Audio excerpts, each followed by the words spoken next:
Okay, I'm just doing a check on the airplane pre-flight before I take off. And that's my flak vest I'm wearing there and the Marine flight suit. And the thing on my left leg there is my survival kit that we wore. And that's the crew chief. And if I have any discrepancy, he takes care of it for me. And so I'm just waiting to get everything ready and take off up to Dong Ha. And notice how yellow hubcaps, and Charlie and I were talking about whether they were first platoon or red were first platoon. I can't and remember. We can't remember. But this is flying up Highway 1, going up north. And what we called Interstate 1, Highway 1, that's the only road they had going north. Yeah, this was 45-minute flight from Phu to Dong Ha, where we had to refuel and start our mission operations. And this is the way they lived, and you see the round things on the ground, those were graves where the guys died right there in the field, and they would bury them there. And this is a Perfume River, and that's the Way Citadel on the other side of Perfume River, and where the big battle during the Tet Offensive was in '68 in February. Way was where they filmed Full Metal Jacket, if you remember the movie at all. And there's a big wall there all the way around the city, and there's an airstrip in the middle of it. And we used to fly out of there until the Tet Offensive, and then they took the airplanes out of there. We lost a couple pilots and a couple airplanes right where you're seeing there during Tet in February '68. But that's the wall, what you see, and why it's called Square City. This was the Arvin compound in Way Citadel. And that's the wall. And this is a river going out, Perfume River going out to the ocean. And we're only, what, Charlie, 5 miles from the ocean shore? Yep. And this is the way the people live there. I'm heading north now. And those are graves, those round things where guys just died in the field, and they buried them there. But Highway 1 going north. We were pretty safe as we were flying up there. You still have to call artillery because a lot of times there'd be artillery going in either direction depending on what was going on, and so you always had to get clearance to go up there. But a lot of times we fly such low level, we never really, it was just a good way of navigation. And when the weather's bad, you always flew on the right side of the highway. Yep. Because on the other side, you liable to pass a C-130 coming back the other way, at 1,000 feet off the ground. Now this was an Arvin bird dog that I did not know. It came up on my wing and didn't know he was there. And I think that is man, I don't know. That could be Sally. It could be Evans. I'm not sure. Evans. Yeah, Camp Evans. Yeah, where the first cab was. Yeah. And I had a buddy that was there at Camp Evans, and that's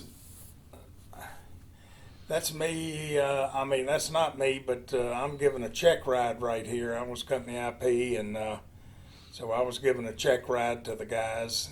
That's our radios up there on top, and right there too, a crypto radio that we never use. We never use that, and they weighed a lot. Yeah. So we needed something. You can see That's that. it. That looks like Quang Tree with all the Marine helicopters there. No, that was looking over on was that Phu Bai? east side of Phu Bai. Okay. Where they had all the that is that's where the DC, what was that, DC-6 that crashed there? Yeah, and DC-6 and a DC-3 also, wasn't it? Right. There's a medevac right there, dust off, what we call the dust off, picking up wounded and bringing them back. At this time in the war, we were losing 250 a week, so the medevacs were always, we had a medical detachment right next to the hospital, right next to our unit, where we got to see the body bags every morning. Yeah, we'd sit out on the back of our officers club and try to decide how long the guy's been dead, how stiff he was. Kind of morbid, but that's the way it was. And you could see, Phu Bai was such a large concentration of people. That's why we took so many rocket attacks, and they kind of stopped later on in June of '68. It was still going on, but my goodness, we took a lot of rocket attacks when I first got there. They weren't very accurate, as we all know. Okay, that's Fubai. Right. And on this side there's, let's see, our company area is over there, isn't it? Right. We had a Mohawk unit there that flew into Laos and up in North Vietnam. We also had a command aircraft company that flew U-21s, flew all the generals around that I ended up flying with. There it is. That's how fast you can go. Yep. About 90 miles an hour. Yeah. You know, checking Right. right on out. And that's just a manifold. And this is Way Citadel. This is what you saw on the news all the time, where that flagpole was when they were fighting. And this is one of our bird dogs taking off in Citadel airstrip. Now this was an early film, Doc. This had to be in June of '68 when you were filming this, something like that. Yeah. Yeah. And you can And see, I think it was an Arvin unit that was had bird dogs there. They did. And I think they crashed all those airplanes by the end of '68. I don't think they had any survive.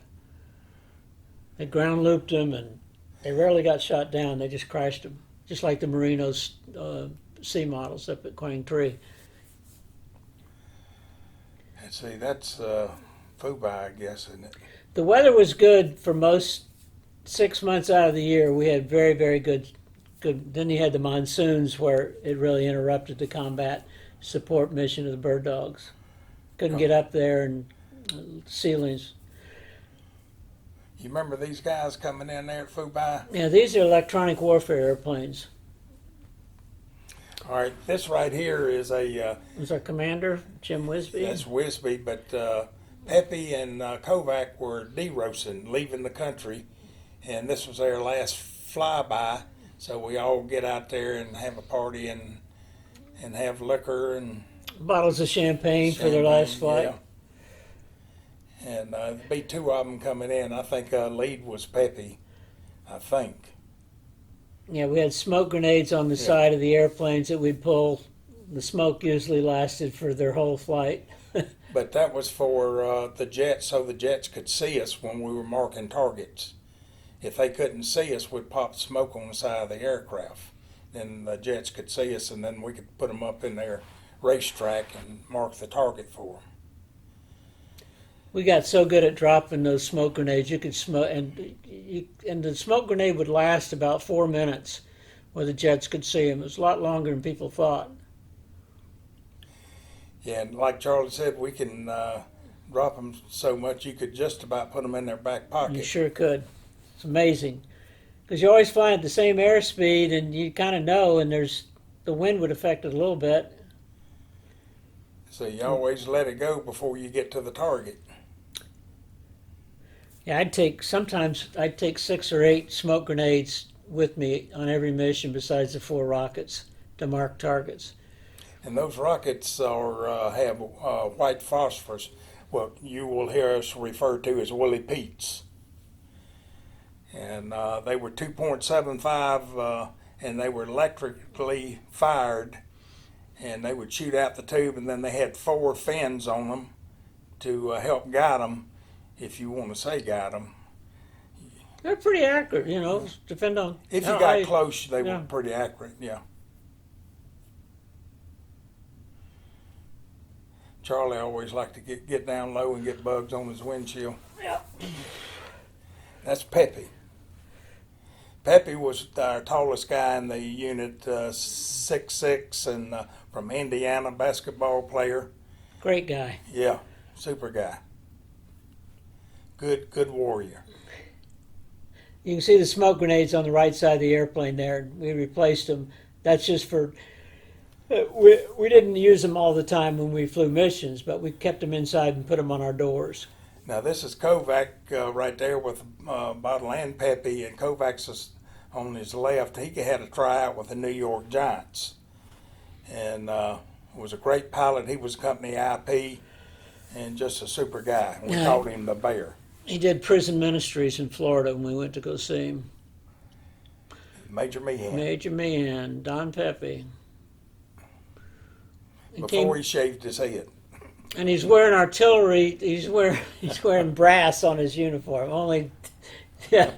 There's John. All right, this is me. This was my last flight at Fubai. And Oh, is this your retirement flight? yeah, there's you're Arrington. taking these pictures now, Yeah, Charlie. I think I did. Yeah, because they were out of focus when you started. Yeah, in on that's them. right. And one of the crew chiefs wanted to go for a ride in the bird dog, so he's in my back seat. But you can see the smoke there on the side of the aircraft. Had a little shield there, so it didn't burn the aircraft at all. And like Charlie says, they last a little while. You'll see me taxi in here, and it's still burning. You can see the white ailerons of the airplane and Yeah. on the elevator. In case we go down, you can people can see it from above. But they were only painted on top of the wing and elevator, not on the bottom. You can see the smoke still smoking there. And the light you see is a rotating beacon.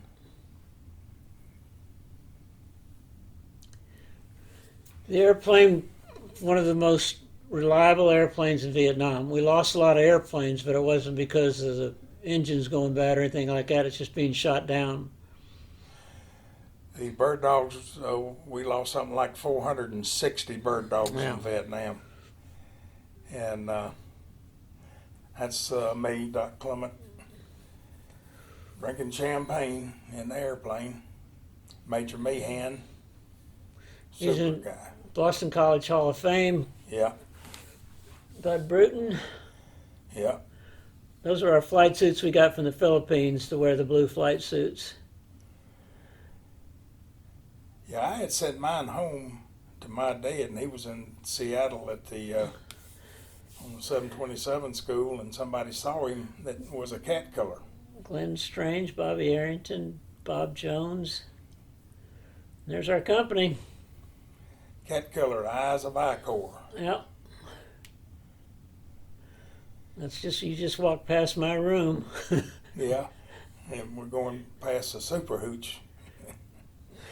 That's me getting ready to go up to North Vietnam. I mean, up at Dong Ha for missions up in DMZ in North Vietnam. And somebody's still smoking a cigarette. Yeah, still smoking. And you'll see Herring come out and grab a hold of the pole. Herring, this was his second tour. First tour was a platoon leader on the ground and with the big red one. That's right, he was with the, big Yep. red one. And he's from Clarksville, Tennessee. Still Super alive, guy, still super guy. alive and well. Here he is right there. He didn't know I was having pictures made. But my folks said I wasn't in the pictures enough, so I had to get some. Well, you're the only guy that could afford a movie camera. None Oh, of us yeah. could afford a movie camera. Listen to him. No, reason I had a movie camera, everybody else had 35 millimeter, because my dad had a movie camera, and that's what I always used.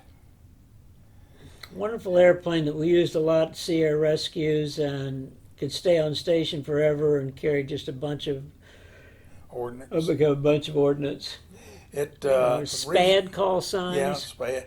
And the reason it was there, he had some kind of problem, and he landed there at Fubai. Otherwise, you'd never see him. But the first Air Force Medal of Honor was in Ashaw with this airplane. He got his partner got hit, and he had to land on the Special Forces strip in Ashaw, and his buddy landed behind him, and he came running out, jumped in his lap, and they took off, and he flew it back to Fubai with Was that the A1E? Yeah, A1E. Yeah. That's me, Charles Finch, in my Yeah. old Fort Rucker flight suit. That's right. This is all we just laid over and See, walked around the compound. we wouldn't let Charlie have a Marine flight suit until he was I there didn't, 6 I didn't fly in months. that thing, but I still have that. And it still Do you? fits. It still fits. That was our company area. That was our company Beaver right there. The control tower at Fubai. There was an awful lot of traffic at Fubai, only for the fact is we had not only all the Marines, but we had all the Army airplanes, plus there was so many transports coming in there to resupply. And plus you're taking, That's Charlie. we had so many people that were taking the dead body bags down to Da Nang to go to back United States. That's me and Major Wisby, our company commander. Still alive, still doing well. Yeah. Great commander. And it's Dang. Phil Caverhill, Meehan, and Dale Moore, and that's our mess hall behind it. It's funny, we just, after a while, everybody stopped. There's Here's Doc's a super hooch. hooch. That's me with my umbrella. Yeah, we weren't allowed in there. It was air conditioning. Oh, it was ridiculous. Wine and cheese Yep. and oysters. And They took over four rooms to build that thing? No. No, it's ridiculous. Great place. This is during the monsoon now. Somebody started a little fire there to stay warm. Not That's me. Charlie right there. Harrington. When it got cold, it got cold. Yeah. Because we were all used to being in shorts all the time. Yeah. This is when we were all wearing stuff that we had at Rucker where it wasn't camouflaged yet. Ned Wilson, the Oplatoon leader. Yeah. He's no longer with us. Terry Scruggs, he's no longer with us. Great guys. You flew 8 out of 10 days. So we'd always have 2 days off out of 10. You'd fly 2 missions a day for 3 days in a row or 4 days in a row, depending on what platoon you're in. That's me and my roommate. One of my roommates, Glenn Strange. The other one was Jim Hudson. This is a hooch maid, and that's Don Missy Pepe. 10. And that's Missy 10. Yeah. She was great. Yeah, she was the prettiest one there, I thought. Yep, she was. She was. There's Ken Annell, Yeah. a Marine Yep. from up north, and his family owned a Annell Lettuce Company out in California. I just remember Mac Bird, who ended up losing his life, the guy with no shirt. My goodness, that's a good picture of Mac. He was in my flight class. He went down. Charlie none of us could find him. Couldn't find him. Still keep in touch with his wife, Elaine, who's remarried, and his sister, Nita. That's me, just get another shot from my folks with my flak vest on. We used our grease pencils on there's all our hooches. Yep. That's where the most of them live now. The super hooch was a little different. Yep. We get our hair cut there, get our mess hall there. Yeah. We didn't have we didn't have warm showers very often. Okay, this is going along the coast up north. Now, where was that, Charlie? Is that down near July? No, I think this is going up towards Ben High. It's hard to see there. Now, that's not the Ben High. That's got to be the Perfume or something. That like may be the Perfume because they didn't have islands out in the middle of them. Yeah. Yeah, this is going up north. I don't know if man, That's That's near hard. Marble Mountain or something like that. it might be. It's been so long, folks, it's hard to recognize some places. And remember, all this time, I'm flying the airplane and taking the picture. So that's why it jumps around a lot. It's just hard to do both at the same time, especially when you're getting shot at and running airstrikes. I know all this is beach. People that go back there now from the United States go, what is that? That's got to be Da Nang, Maine, is it? Yeah, I don't know. I don't know if it's Marble Mountain. It's hard to say. Remember Wow. that big bay out there? Yeah. Could be Marble. Could be Da Nang. It yeah, might that's be Da Da Nang. Nang. That's Da Nang. Well, I never got down there that much. See, as IP, I had the company airplane. I could go down there to the big PX and get some wine and stuff for the super hooch. No, that's got to be Da Nang. 'Cause Yeah. I got there about 3 times. Yeah, it's Da Nang.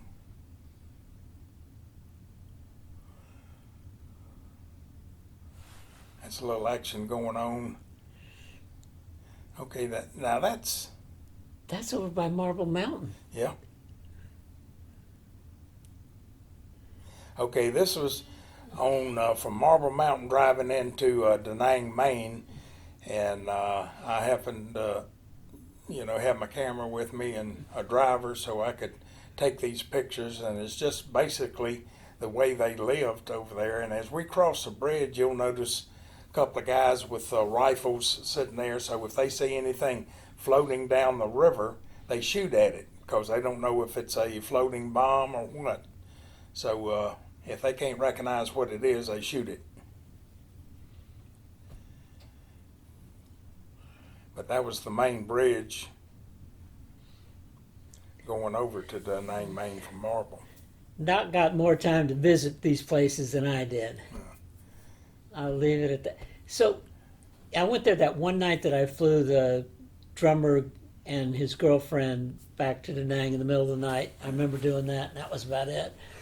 But Charlie went AWOL to the battleship New Jersey, and I had to fly his flights for him. Nobody knew where he was, him and Roger Bounds with Bob Hope and Ann Margaret. Yeah. Yeah, this is going into the main city of Da Nang. Yeah. Okay. Yeah.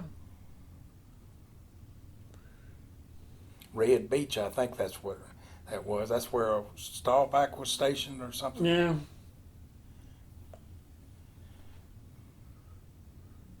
God, there was so much going on that we didn't know about. Those are tanks being brought in. Yep. Mm-hmm. We left so much over there when we got out in 72, 73. I mean, we gave it to the South Vietnamese and they couldn't repair it. They didn't have spare parts. It was a disaster. And the North Vietnamese ended up taking so much of our vehicles and everything else and using it against the South Vietnamese. F4. F4 flying out of Da Nang. So go ahead, Don.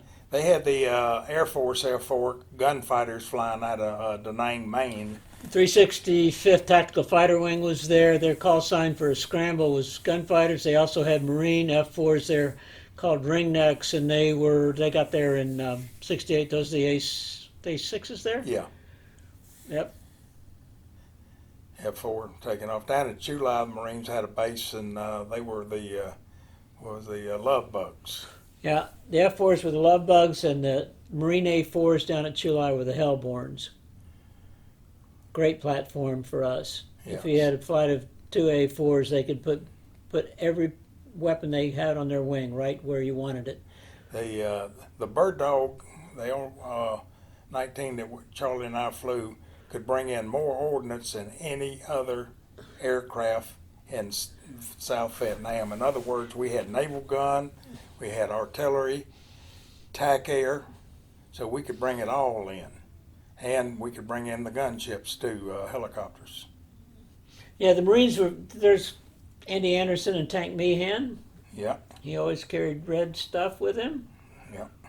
He was in my back seat when he got a Distinguished Flying Cross in my back seat for looking for Lee Harrison. I got nothing, which is not important, but he needed to be decorated. He was a great handball player, worked for the FBI, did the Patty Hearst thing. Ended up dying of prostate cancer. Yeah. And he's in the Boston College Hall of Fame. Now, as far as medals, now Charlie won a Silver Star and a I don't know how many air medals, probably around 30. I got 3 with 32. Fowler and then a DFC. Where's this, Doc? Is this Dong Ha? Yeah. Oh yeah, Yes, there's I our checked. hooch. There's our hooch. Yeah. And then I ended up with 2 Distinguished Flying Crosses, about 32 air medals. All that and $1 get you a cup of coffee. Yep. Now. There's the concertina work. Yeah. Dong Ha was a place where not only there's the furthest north base, but it was also a target for rockets. There's Dong Ha. There's Tank talking to Andy Anderson. Did you have those steel drums filled with dirt when you got there? Yes. Okay. Now look at there, Charlie. Look at the orange on the that tail. Yep. And I don't remember seeing that. I don't either. Yeah, we usually try to get our. Are you in the Beaver now? Yeah, that's Hudson on the left driving and Stranger on the right, and then Hudson was taking off and ran over a landing light on the runway, just kept going. In the Bird Dog, we considered ourselves a 4-hour fuel, but mainly we try to keep our missions at 3 hours, 3 hours and 15 minutes.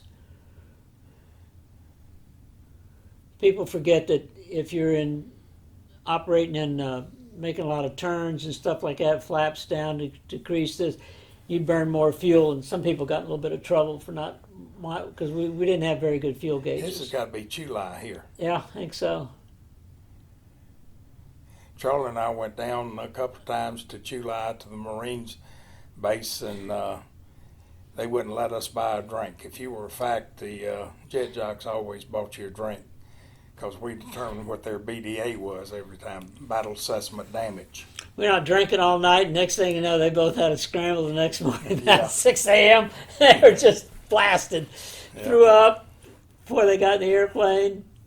And their mission, they would go up north, and they'd be up north in like 20 minutes and fly 10-minute mission and be back home in an hour. Doc and I'd be up there for 6 hours a day. Yeah. It was funny.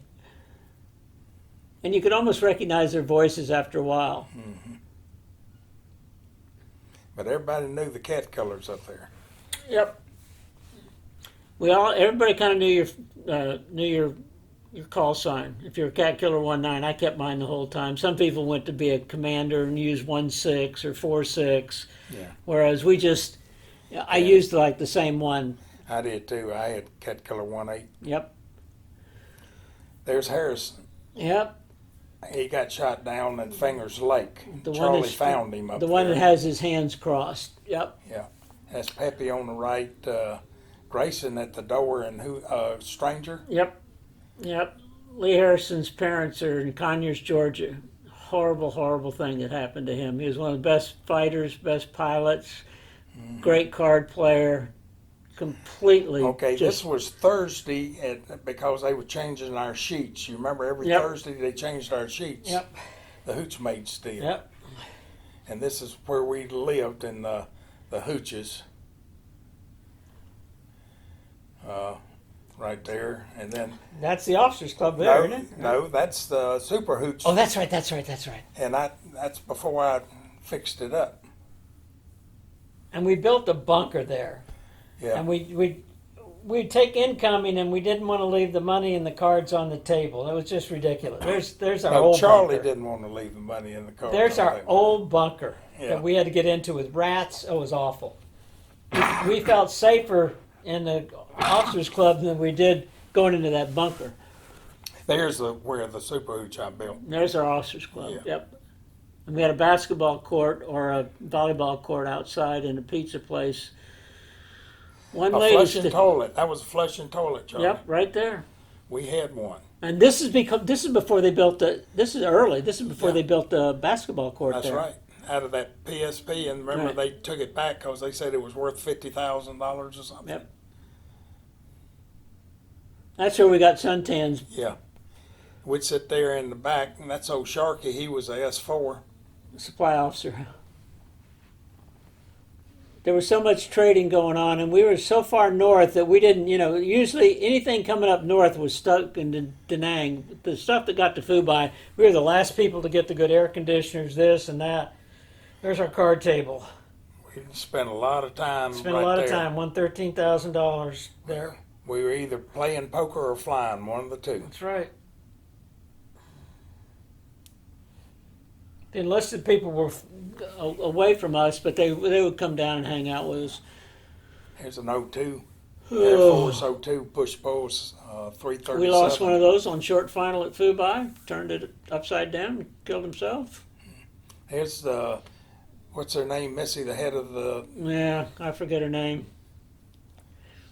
Everybody was afraid to go to the barber first 4 or 5 times. Bruton. Yep. That's Captain Happy. That's the Yep. guy that I flew my first mission on the DMZ with right there. Marine. And he was a storybook Marine. For sure.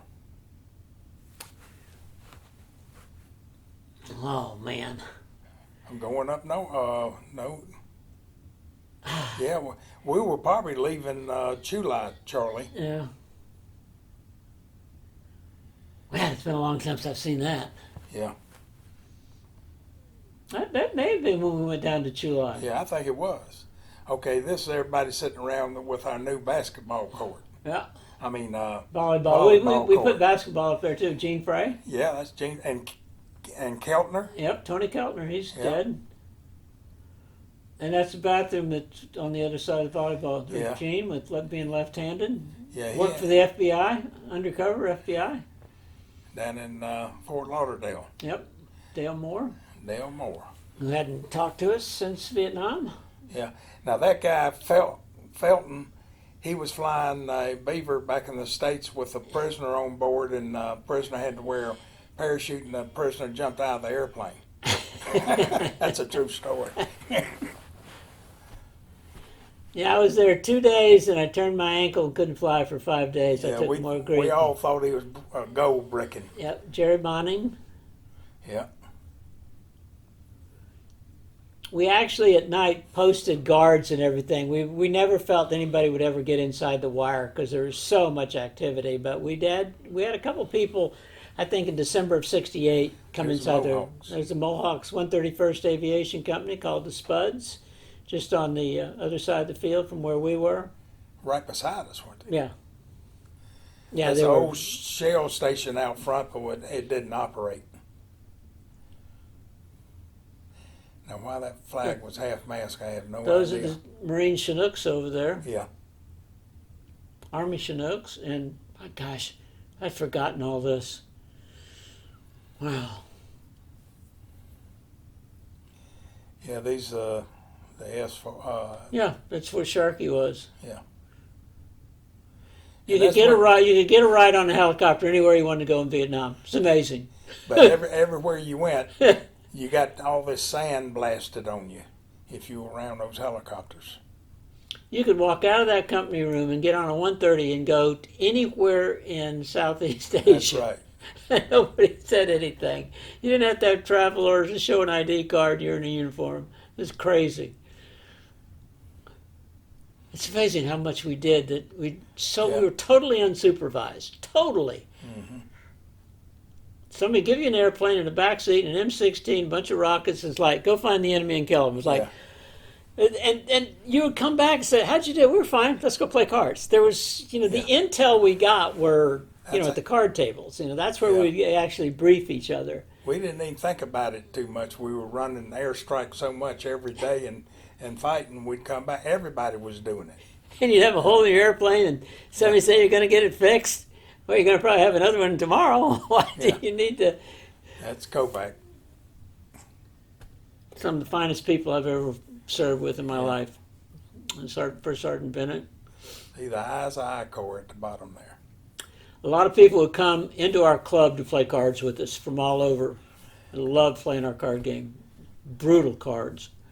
Started out at $2. You bet a half a dollar, $2. When we left, $20 is max bet every time. We were playing some high rolling games, I tell you. Yeah. Here's $20. I'll bid 40, 60, 80, and the pot would be $300, $400. Every R&R I went on, I had $5,000 in my pocket. Now that's Fubai. Man, it's hard to see. I know. There were so many fire bases over there, and they would change. Next thing you know, it's like, that's a new fire base. Yeah, it's right. The Marines would set up a fire base in a heartbeat. That's Fubai. Yep. And you'll see our company area in a minute here.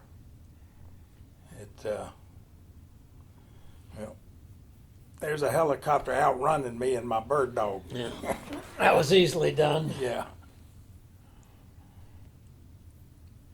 That was funny. You're basically, you say, are you going to do flight following? And it's like, no, I'm just going to fly to Dong Ha. It's 45 minutes away. Well, who are you going to be in contact with? Nobody. You just go. Yeah. All right, this is Camp Evans. I was landing there to see my buddy I was in flight school with, and his call sign was Woodpecker, flying the bird dogs there for the first calf. Oh, I didn't know they had bird dogs there. Yeah. I didn't know Yeah, that. they had a couple of them. And this is where the first cav lived. They could be able to take off, leave the area, everything in 24 hours. Throw everything in the helicopters and go. So this is an early film because they were gone Yeah. by the time I really started flying in Yeah. September of '68. Yeah. But this was the first cav, and this is what I was assigned to when I left the States, was the first cav until I got to Vietnam, and then they assigned me to Da Nang, and then from there to Phu Bai. I flew in that Loach. They had a Loach up there in Dong Ha that I flew with. And then you remember Thirsty Red that had all that Huey that had all that special stuff on it. Yeah, yeah. Thirsty Red. And they never fired at that Thirsty Red. No, they either. never did. But Yeah, that's Evans. Yeah. That's the way they lived. I'm glad I. And then the 101st came up there. Yes. You know, because they went over. That's right. Yeah, because the 101st, you know, in April of '69 with Hamburger Hill and all that. Mm-hmm. And Hamburger Hill was just south of Ashaw Valley, and Ashaw Valley was due west of Phu Bai. Yeah. You flew some Ashaw missions, didn't you? Yeah. After you left it as DMZ? I remember flying Major Meehan, and we got shot at, and I looked back at him, his eyes were the size of saucers. I mean, they were hosing us down with 50s. That's Way Citadel. Yep.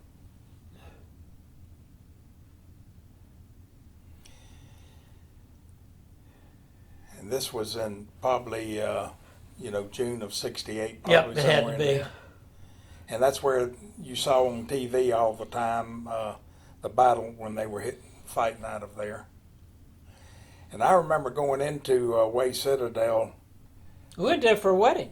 We went there for one of the. You did, but I didn't go to the wedding. But I remember going in there with a Jeep driver, and I tell you what, my hair was standing up on the back of my head the whole time. There were bullet holes in every damn building that we went up there for the wedding. It was incredible. It's like, and this was happening in February '68, and here we are for the wedding, and I think 6 Now, months these later. are kings' graves from the dynasty in Vietnam, like the 1600s, 1400s. But each one of those whole thing is a grave for a king during this time. Beautiful places, absolutely gorgeous. We had a great wedding, but with the worst food ever.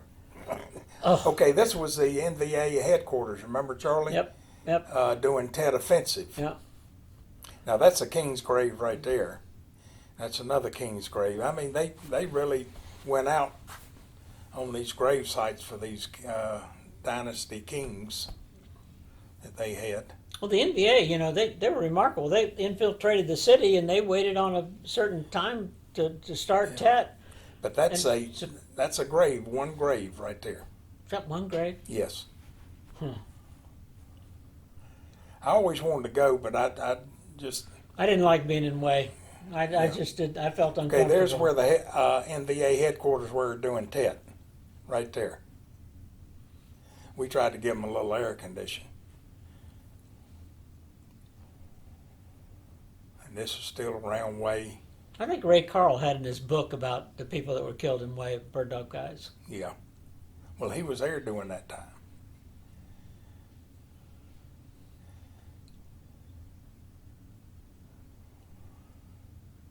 That's a church outside the perimeters of the Citadel.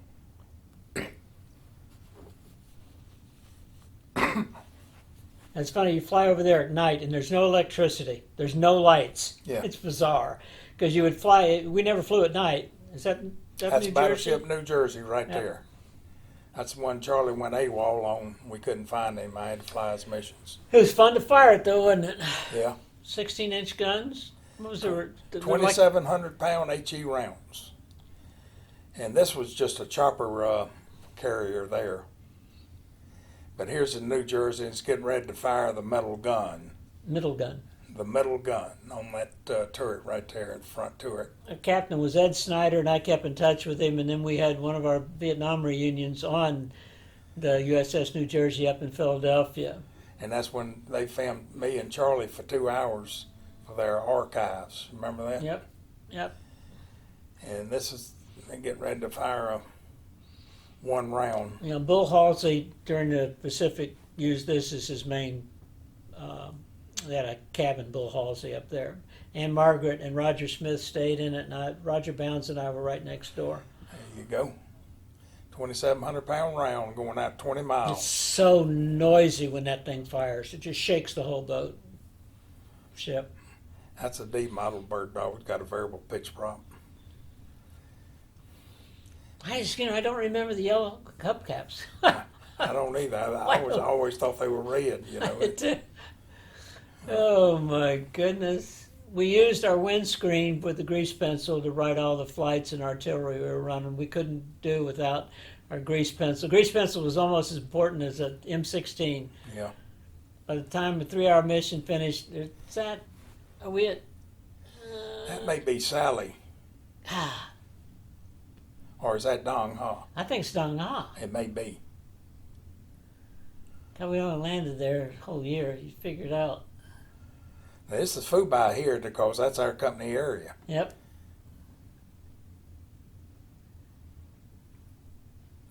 Right there is our company area. Yep.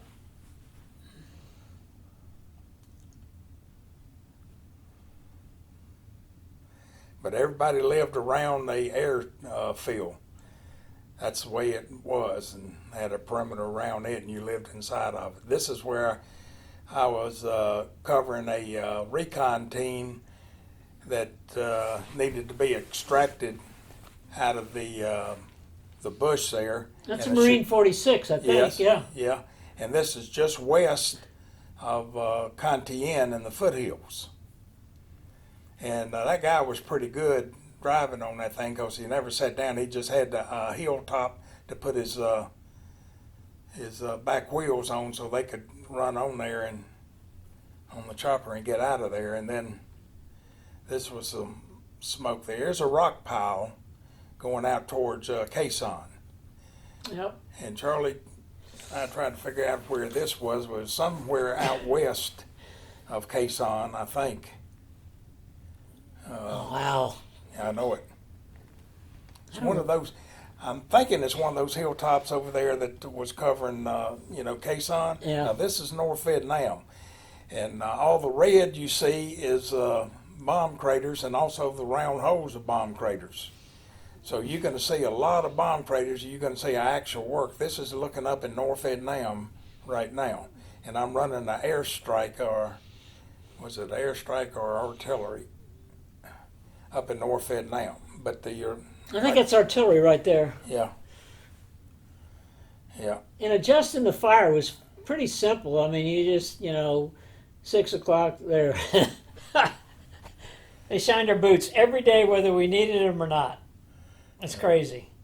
They stayed busy. I don't know how much we paid those girls, but they were great. This is the mouth of the Ben Hai River, and I was running an airstrike in here, and I always got my ass shot off in there with quad 50s, everything else in there. On that tip there was a 12.7. They had so much guns on just that one area. Yeah, that's a F4 climbing out. So he's doing about 450 knots. It's like I'm just sitting still. That's high drag ordnance. Yeah. This is the Quaviat River going from the ocean into Dong Ha. And I was just taking this just to show the different ships and supply. This is where all the supplies came in for Dong Ha, off the ships up. When the weather get bad, we'd go on the South China Sea and we'd use that river to find the airport. That's right. The weather would get so bad. Yeah.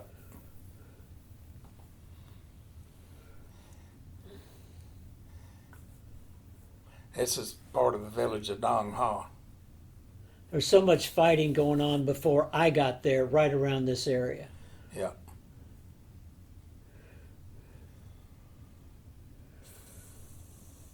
That's just a grave.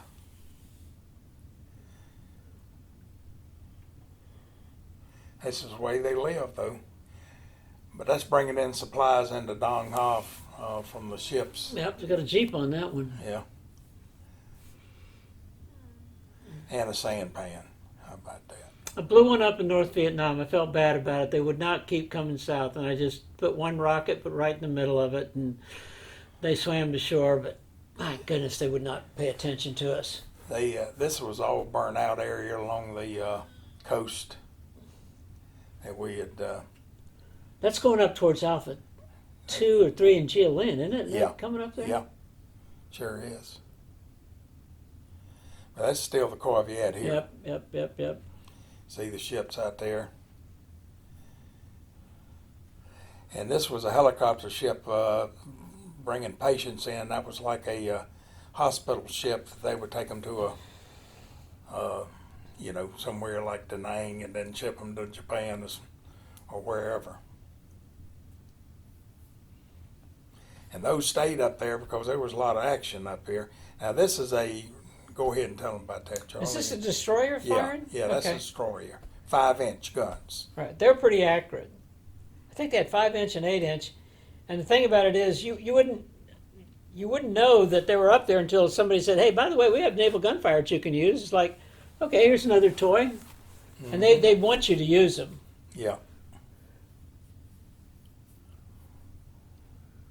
It's funny. All of a sudden, destroyers would just come up there and like, "Why are you up here?" "Well, we thought we'd support you for a couple days." "Well, okay." Why didn't they tell us? It's a crazy war.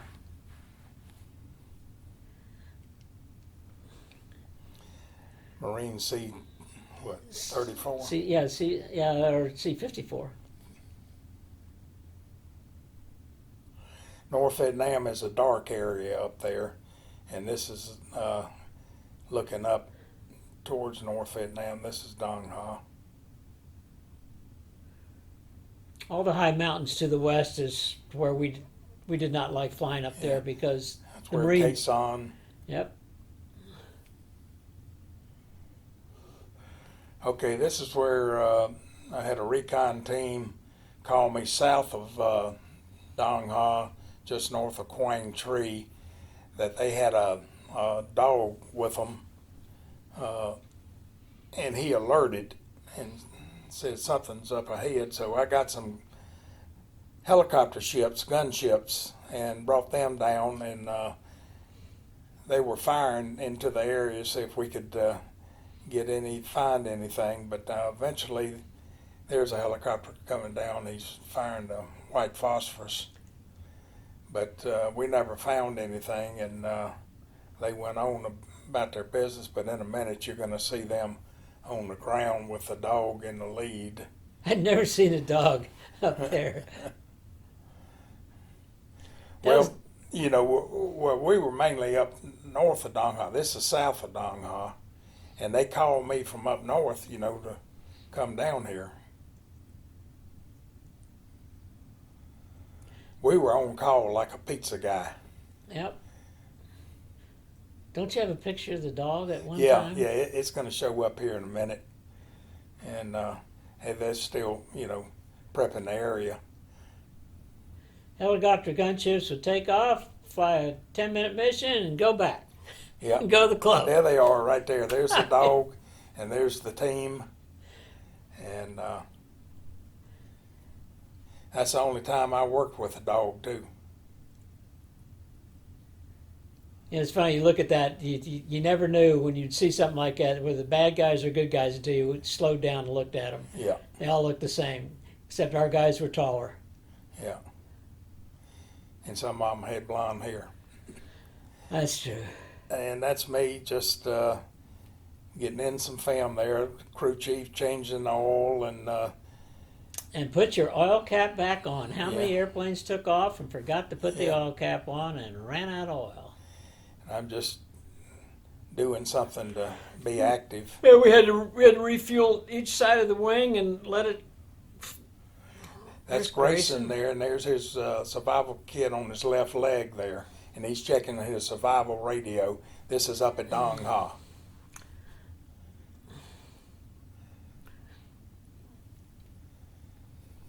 And that's me in Phu Bai. They're going to carry me to the flight line, and that's a bandolier of 10 clips, all tracers I carried when I flew, shoot out the window. It's funny. This is early because you don't have your Marine flight suit Yeah, on yet, that's right. and you don't have camouflaged insignias on your collars. Yeah. This is Fubai. Yes. These guys got up a couple hours before us, made sure the airplanes are perfect. We had the best maintenance people in the world. Could not have asked for better people. That's right. They were great. Gosh, they were so. I mean, they would go out and drink every night, but I'm going to tell you what, they took care of the airplanes and the vehicles. This is North Vietnam. That's Fingers Lake up there in North Vietnam where Harrison got shot down.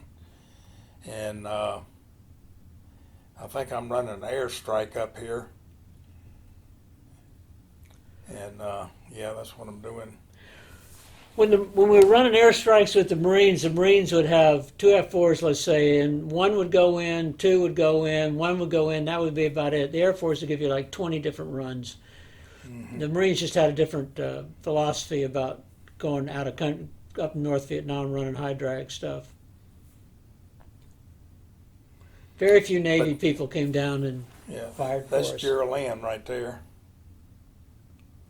So GLN was where the trace started to go to Alpha 4 Cantien. And they actually, when they started building it, I won't bore you, but when they actually decided to start building this trace, they had to get 6,000 civilians out of that area, and they moved them to Cam Low. Yeah. So Cam Low all of a sudden tripled in the amount of people that they were going to have as a population. But all the white marks over those are bomb craters, some of our handiwork. And it was like that all across the Z. It's like the moon. Well, 67, the infiltration, the Marines were just taking it. And the only way we could defeat them was we could not go up into North Vietnam. We had to wait till they got south, and then we bombed them. Yeah. But it's just... And that's, go ahead, Doc. That's a F4 coming down. I had up in North Vietnam, you see, that's Fingers Lake there. I don't know what my target was down here, but there it is. And like I say, I'm flying the airplane and getting shot at and taking pictures at the same time. So it's hard to be smooth. All the fighter pilots are really good. Remember, they're young too, and they could see where their lead dropped the bomb, and we could, a lot of times we didn't have to remark the target. We just said, okay, go 6 o'clock, 50 meters sort of thing.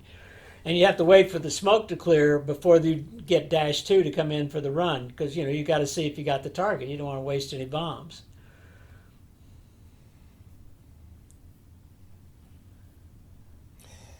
That's me flying, back seat's taking the picture. I'm coming in Dong Ha. The bird dog was so heavy that that's the reason you have such a steep angle coming down like that.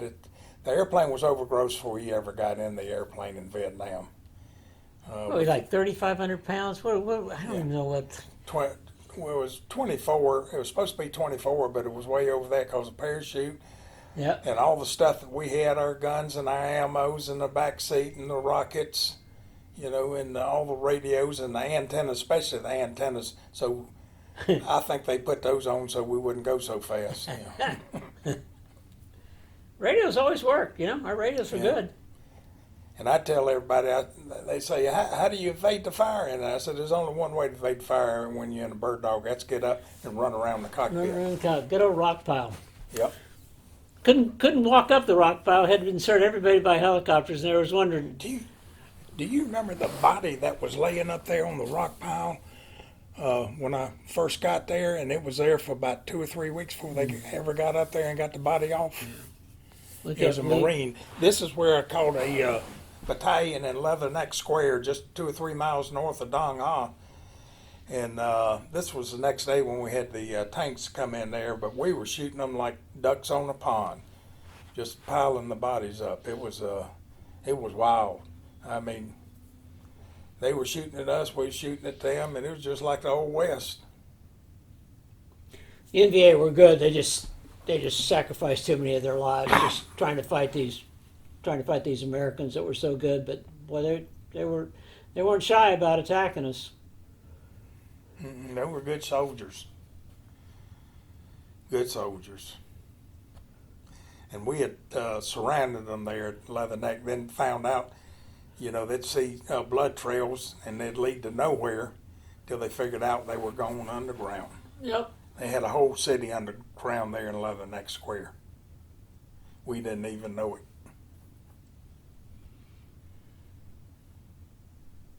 Well, that was a rare sight to see tanks Yeah. and propelled vehicles in that area. I know it. And where they came from, I don't know. I've never seen any in Dong They come- I know. I think come- they had to bring them from Quang Tree or something. I don't know. You just never saw them very much. Yeah.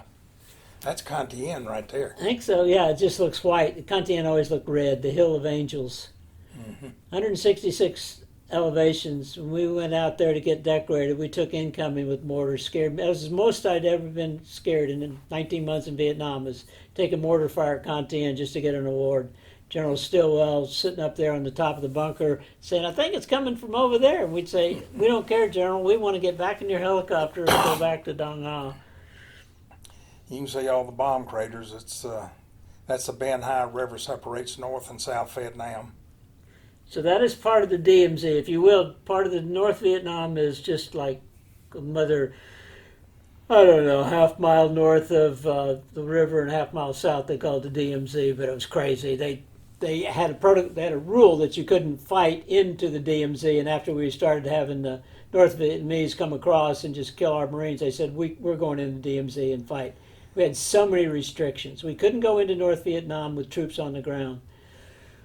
We'd fight all day long, and all we had to do was go across the river, and we would defeat them, but we weren't allowed to This go across was one the of their river. main crossings right there on the Ben Hai River, and they're actually just north of Alpha 3 Fire Base. But that's the Ben Hai River. North Vietnam on your left.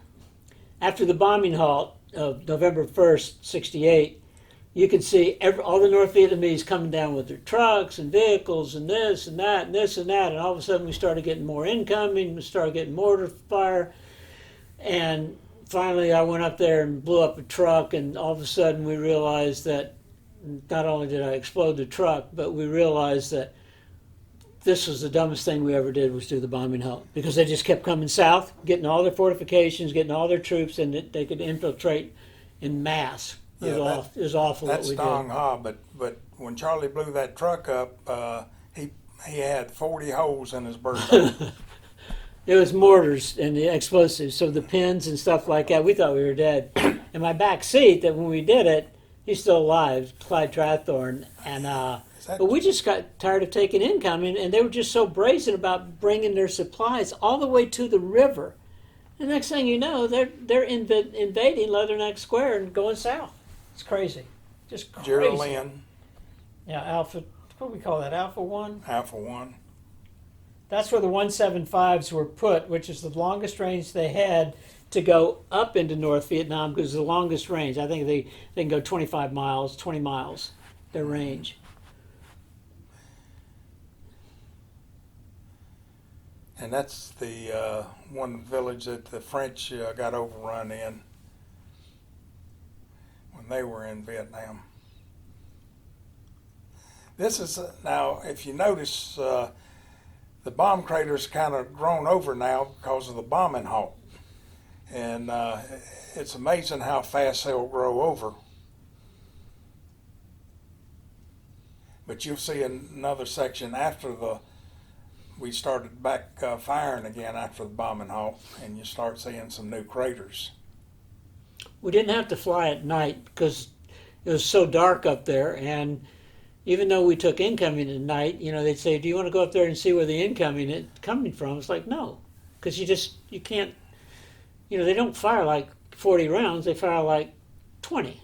And that's the North Vietnam flag right Yep. there on Highway 1 on the North Vietnam side. we put rockets through it, we threw rocks at it, they'd have sentry guards below it, but they wouldn't shoot at us very much. But after the bombing halt, you could go down there and you could fly in North Vietnam at 100 feet above the ground and just watch troops all the time. I mean, they'd just be marching and setting up tents, and it's crazy. I mean, and you knew you were going to have to fight them in Leatherneck Square within 2 or 3 days. Or they'd go west and go down Ho Chi Minh Trail. Mm-hmm. It was unbelievable, and all the sensors would show at night that they were all reforming, and so they would go east towards the water over by the sea, And we caught them coming across, and it was like, where are these people coming from? Well, they're right up there. They're only 2 miles away from you. But you can see the bomb craters kind of grown over. A few fresh ones here and there, but not much. The Marines and the North Vietnamese both used bomb craters to hide down in and to fire from. It gave them great cover. This is all in North Vietnam. There's the bridge. Yep. Here's an F4. Got an airstrike going. I think that's in North Vietnam there. Looks like it. It looks like Fingers Lake over here, doesn't it? Yeah, you'd have to be, it's funny. It is Fingers You'd be Lake. running those airstrikes and you just, you'd try to go get a BDA and you'd still feel that jet blast or whatever it was. You'd get in their vortex. The BDA is Battle Assessment Damage. That's the criteria we would give the performance We of the give them jet. something. Yeah. We give them something. If I recognize her name, I'd give them 100 over 100. Oh, yeah. Well, you get secondaries a lot of times, particularly on an artillery piece. You hit the artillery piece and you get some of their ammunition. You get a little bit of a secondary. I remember running the Air Force flight up there, and the first bomb hit some kind of pile of ammo because it went off for 15 minutes. Scares you to death. Like, what is Oh, yeah. that?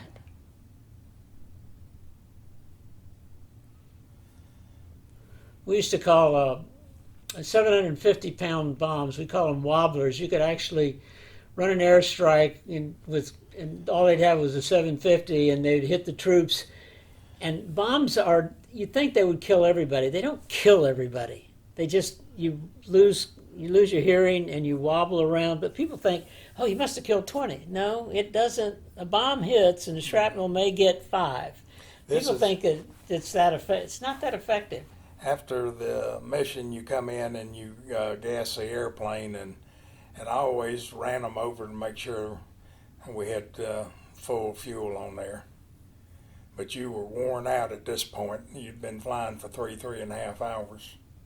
Yeah, we did it twice a day. I mean, because we flew 6-7 hours plus 45 minutes going back to Dong Ha. So that's. And you'd lose about 5 pounds of mission because you had to keep your windows shut so the back seat could read his map. Read his map, use his binoculars. Yeah. So you pretty well worn out. But you go lay down for a couple of hours and then you're ready to go again. This was the bladders, fuel bladder point that we always had to fill the airplane up as soon as we landed. So that was one thing we didn't have to worry about if we had to take off again right quick.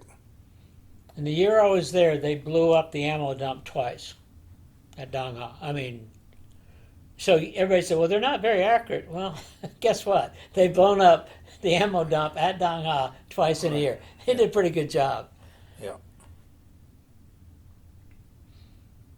They would take out some POWs in these airplanes. I don't know which ones, but we would see them. They'd be in their uniforms because they weren't like the Viet Cong. They were in regular uniforms. That's a C-130. And they'd be sitting over there with their hands behind their back, right across as they would pick them up, and we never knew where they would take them. But we were just amazed how small they were. Oh, my goodness gracious. That's a control tower at Dong Ha. This is another airstrike with the F-4. And when they were taking the POWs back, they always took off their shoes, so they didn't have any shoes on. We don't know what the reason that was for, but they always had their shoes off. I think that thing was shooting some Zonies, which were rockets. I know, those were fun to fire. Yeah. All right, this is back normal now with the DMZ. You see, we're back active and with new bomb craters, and those are the old ones that you see with the water in them. We ran a lot of B-52. We didn't run them. We had a lot of Yeah. B-52 strikes up there, heavy artillery, arc lights, whatever you want to call it. And we were never told until like an hour before. We had an arc light coming at basically 1 o'clock in the afternoon, and they'd give us a grid square, and we would get so far away from that grid square because we didn't trust those guys for anything. Well, they were called heavy artillery Arclight was classified at the time. And I remember the first one I saw, I was up on the DMZ and I saw these bombs coming towards me. And I couldn't pedal that bird dog fast enough to get away from it. Normally you could, they would say, we're dropped, there's air medal. Yeah. With old fatigues. Yeah. That's probably your first air medal Yeah. for your 25 hours or Yeah. whatever it was. Yeah. Yeah. That's funny seeing your armor brass. But talking about B-52 drops, they were basically 1,000 meters wide and about 3,000 meters long, and everything in that just erupted. It was just awesome to see. It would shake you in the airplane. Yeah. And you'd think, you got to be kidding me. But they were strings of three from, I don't know, 20, 30,000 feet. And you could never really see the bombs. You could, maybe if you could see where they hit, then the next time you might see a flash. But it's crazy. Why couldn't I see them? God, they were noisy. Oh. Yeah, But you didn't want anywhere close to them. They'd suck the air right out of your lungs. Man. And then we go try to see what damage they did, and it was really hard to assess it. Then 7th Air Force and MOAA, everybody would be filming something to try to get some bam. We didn't know who picked the target. We don't know why they picked the target. Okay, the airplane had the white ailerons and tail on it, so if he went down, we could see it from the air, where it didn't have anything underneath it. Plus, the fact is, we would tell Air Force guys, look at us with the white ailerons to identify us. Mm-hmm. So that helped them that they're in the right position. This is North Vietnam. They moved their artillery pieces it seems like forever. They always moved them. Because a lot of times we could not truly, we could spend 3 hours trying to knock out artillery piece and could not get it, either the airstrikes we were too scared to go up there and get the airstrike where we wanted to really get it in. We used a lot of our artillery was the first thing we did, and then we'd use airstrikes. But a lot of times we couldn't get the gun; the bombs wouldn't hit it. Then they'd move the thing the next day. Mm-hmm. We wasted a lot. God, we used to wait. I used to be so frustrating. That's me taking off. Because it's a 130 millimeter with the Russian guns that were the one tube that was so long that were so effective against us. Because they could shoot all the way into Dong Ha. Now this looks like kind of a monsoon season, and you see a lot of water down here. See a lot of these little groups of houses together that would be out there, and the only way you get around was a sampan. And but this is the monsoon season, and you'll see how much flooding really was going on.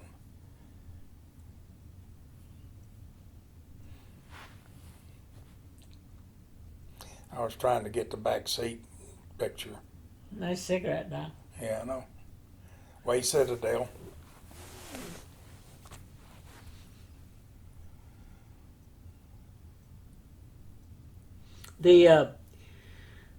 The monsoons hurt us in the fact is that we would end up being stranded in Dong Ha for 2 or 3 nights, and then you would run out of back seats or run out of crew chiefs because they've been up there and they're tired. They want to go back to Fubai and recycle, basically.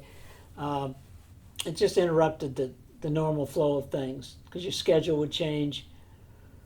And you're so used to flying with the back seaters you liked, and they're saying, you got a new guy up there, and he doesn't really, at a time in North Vietnam, you had to have a capable high ship and a capable low ship to protect each one another.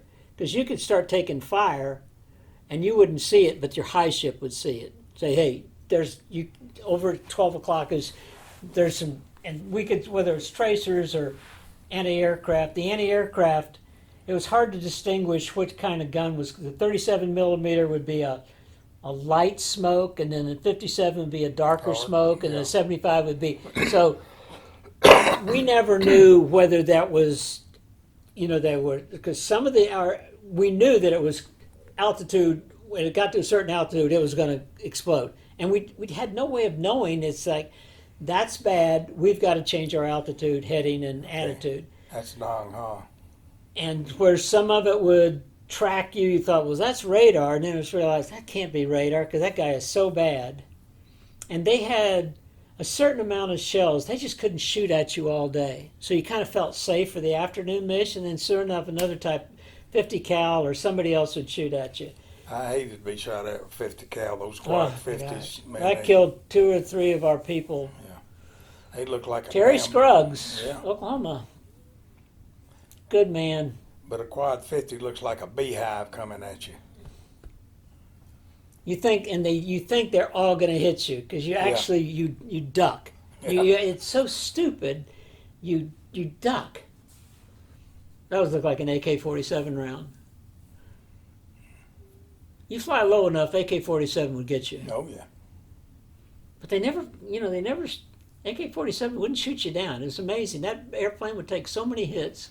That's North Vietnam, Ben High River, Fingers Lake. It was easy, as you can see, it was easy to navigate. We weren't flying at night, so we were safe there. If you got shot down, which only 3 of us, maybe 4 of us got it, at least you knew where you were going to go. And of course, none of our guys escaped. But the Air Force guys that got shot down, we could pick them up fairly simply. Just, unfortunately, they would always get shot down near the... Yeah, that's Cantien 7 right o'clock there at looking night. down the east-west McNamara Trace. Yep.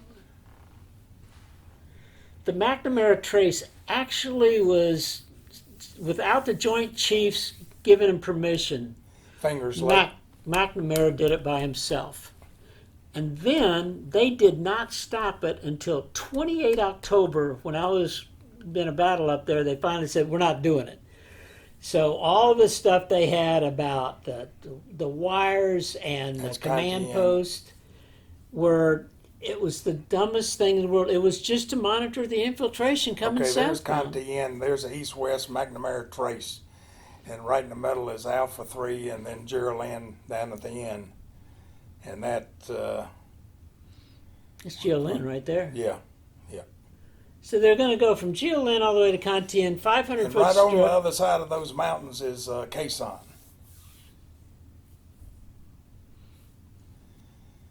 So right over those mountains was Quezon. And when we went out to Quezon to look at it, you never could understand why they wanted that place. Yeah, I know it. It was the craziest thing in the world.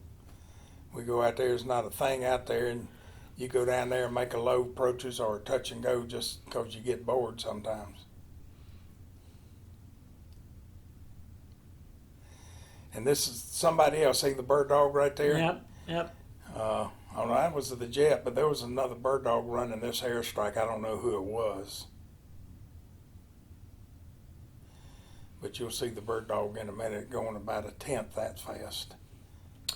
On that west side, we had an airplane get target fixation, pulled out, and just disappeared into the mountain. He vaporized. And then another time, just west of where you see that is, we had a insertion, and we were picking up people, and we were using 101st helicopters to pick up the Marines, and a radio operator jumped on and tried to hang on and lost his grip, and There's a bird dog. the guy panicked and dropped him off from 400 feet. But it was hard to place a bomb in the mountains because there were so many ridges, and so you had to figure out how's the best place to run those jets, to get the bomb where you wanted it. That's Dong, huh? That's our shack right there. That's where we would stay between missions. We'd fly 3 hours, come back and sit there for 3 hours, and go again. Those are smoke rockets, the Willie Pete's C-130 taking off. It was dusty. We had no air conditioning. We had a small refrigerator, very few little, you'd bitch and bitch and bitch and bitch, and then the Marines would come out of the field and you stop bitching for a while. Yeah. They had it so bad. Yeah. That was our bunker. Yeah, when I that was first fun got to go up. down too. Yeah. There I am between missions. And when you hear incoming, you get in the bunker, but it could be a mile away, but it sounds like it's coming right at you. Yeah. The rockets were frightening. The explosion was just awful. And the artillery. Yeah, it didn't bother the artillery, but the rockets just scared me to death. Mortars weren't too bad. You could hear them coming out of the tubes. Yeah, we did that. We finally put a shower up there for the enlisted guys that had to spend the night there. We sandbagged around that area. We changed it a lot for the better. There's a shower. Yeah. That's where the crew chiefs lived, right there. Yep. Some of them smoked pot, but we actually didn't care. Yeah. They did their job. That's right. And I didn't know what pot was, so I didn't either. I was an idiot. I had no clue. I didn't either. I knew they were always happy, and I never did. Like, what are you guys happy for? There was only one guy I knew that smoked over there. One of our pilots. Yeah. Yep, I know who he is. Yeah. That's North Vietnam in the the dark area. Yeah, you could take off from Dong Ha and be in North Vietnam in what, 6 minutes, 7 minutes? Yeah. Yeah. At 100 miles an hour. Yeah. And the other thing about it is, you have artillery going on, you have mortars going on, you have air traffic, and somehow we all figured out a way to get there safely, do our mission, and come back. But it was amazing. That's North Vietnam. There would just be so much going on in your radio, like somebody on guard say, anybody operating up in this area? And I said, yeah, we're up here. Oh, what are y'all doing? We tell them. It's like, okay. It was bizarre. His mouth had been high. Your observer would get in the back seat, predicting the Marines, and he'd tell you, okay, this is what's going on. We got to go operate with this recon team. We got to operate. This is where we got fire from. And they'd know they were taking incoming, and they'd have a grid pretty well. Sure enough, we'd go up there, and we'd find the piece or the anti-aircraft fire, and this is what we're going to do. Yeah. And our mission changed so dramatically that was when... the Freedom Bridge going in North Vietnam. Like, we could leave that, go up north, find an artillery, and then we would come back so we wouldn't get shot at. And we would be south of the river and go up there, right there, to get the jets to mark it. This is in Da Nang. Yeah, we went this down is to Da Nang when I was flying U-21s, and I was just taking pictures of all the different airplanes they were taking off of Da Nang, Maine. VIP bird. Yeah. Air Force used that for general travel out of everywhere. They were all over the place. Stillwell rode on them all the time. Fox 4 coming in. Fox 4's on the ground there waiting to take off.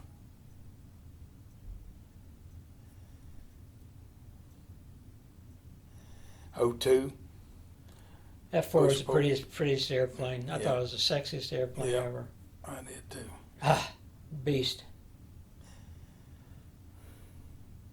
These guys would leave Da Nang, and we'd get a message. We got 2 airplanes scrambled, and they would be in the DMZ before we could even think about, okay, we got to get ready for this guy. And we'd brief them. 3 minutes later, they'd run. 5 minutes later, they'd run another flight. They could be back at Da Nang. We're up there 3 hours. That other plane was a twin Bonanza radio research, what they call radio research. They'd go up about 10,000 feet, circle, and pick up all the traffic they could from the NVA. The great thing about when we had troops in contact, we're always running troops in contact with the Marines. All the fighter pilots would love using their 20 mic, and they'd stay on station as long as they had any before they went Winchester, and they were so good at that. And everybody's shooting at them. You can see tracers. They just keep coming. They never backed away from it. That's a rock and roll ship, a Super Connie. That was another radio research. But this is a Fox 4 coming in now. And we bring some of the pilots in our back seats once or twice a year, and they were amazed that we could hear all the gunfire. That's a U-21 sitting on the ground there. And that's a Fox 4. So the guy would say, Charlie, let's get out of here. This is as fast as it goes. But they could actually open their windows, see the targets at 500 feet, see what they did that morning or that afternoon or the day before. And they were astounded that, man, I never heard that fire. I said, did you see the tracers? But they're so consumed with trying to hit the target because they got to fly an airplane that's going very, very fast, and have a bomb sight and deliver the. And they were, they drop one at a time, or they drop one napalm, and they just come back and get another pass, because we were, the Marines were getting killed, and we were, we had to break the engagement. The North Vietnamese wanted to get as close to fighting the GIs as they could, and our job was to run, parallel to what they were fighting, and we'd have them key their mics, so that we knew that, it's good, the napalm was good. That's too close. That's an A6. Never hurt a friendly. We never hurt one, but it was close.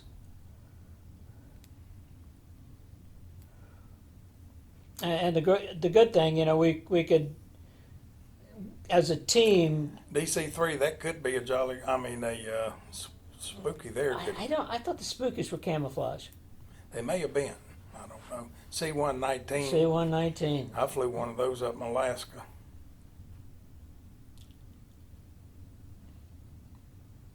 But there was always that competition, because you might have 2 flights, 3 flights waiting if you had troops in contact, because you knew it was going to be a long battle. It might last 2 hours, 3 hours, like that, and so you had to be the economy of having the bombs on the target whenever the Marines moved back or got out of the way where we could get the North Vietnamese. Man, they were good though. Jets could just pour in that artillery, and pour in the bombs and the 20 Mike. That's an O2. I hated that airplane. They were flying way up in North Vietnam, that stupid little O2. They were crazy. C-119.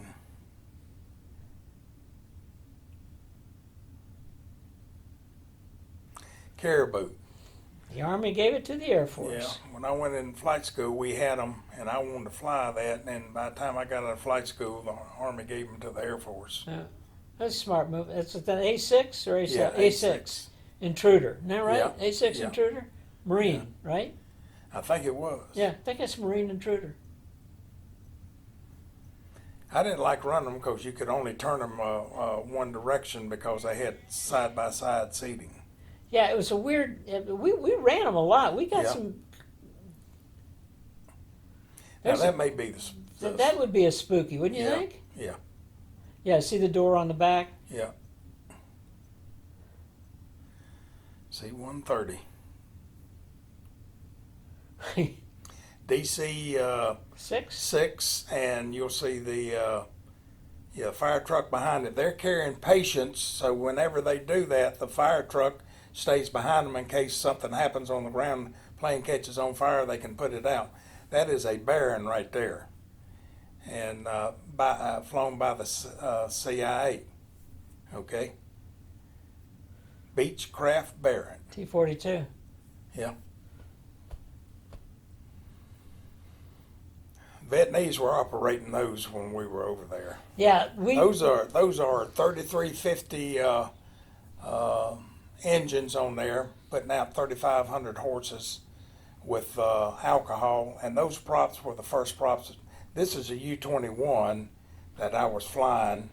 That's when I was flying the generals around. Charlie and I both did that. Yep, 6 more months flying that thing. Yeah. He was in Saigon doing it mainly, and I was in Nha Trang, right on the coast. Yeah, you fly U-21, you realize there's not a war going on for half the country. That's right. It's just crazy. We were all battle fatigue. We came down there, and everybody's in starch fatigues and this and that. They'd never heard an incoming. That's it. Was that an hour and 30? Wow. How'd we do?